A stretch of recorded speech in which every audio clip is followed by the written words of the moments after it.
and good afternoon. I would like to start off with a quote by Kurt Cobain from a 1994 interview.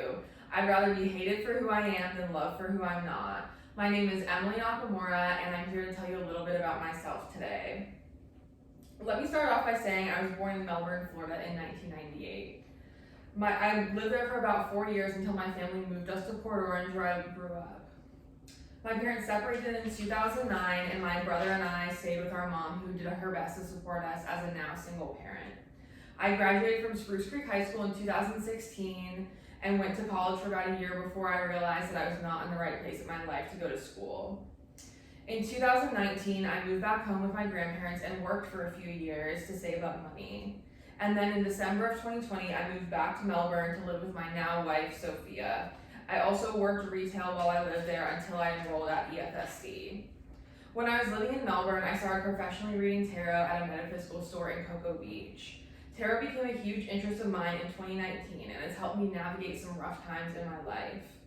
In the words of Benabel Wen, author of Holistic Tarot, tarot helps us look within ourselves to understand our emotions, the reasoning behind our words, and conduct,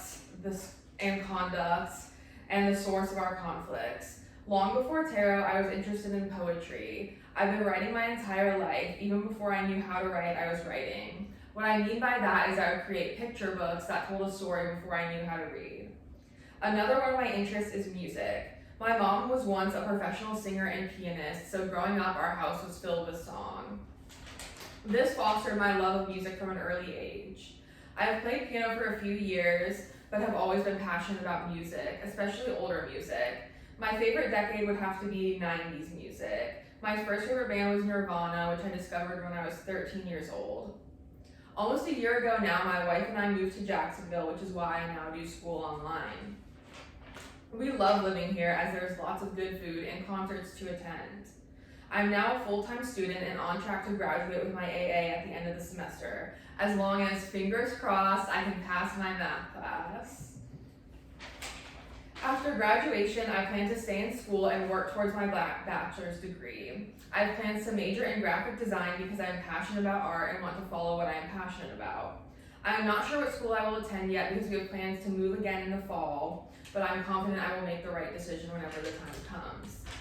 All in all, I was very creative from the start. I have dabbled in art, music, and poetry my whole life. From my days as a child listening to my mom sing and play piano to the well-rounded adult I am today, I've never been afraid of hard work or following my passion. I have been through some hard times, but I have always remained strong and resilient. I would like to close with another quote from another one of my favorite artists, Leonard Cohen. There's a crack in everything, that's how the light gets in.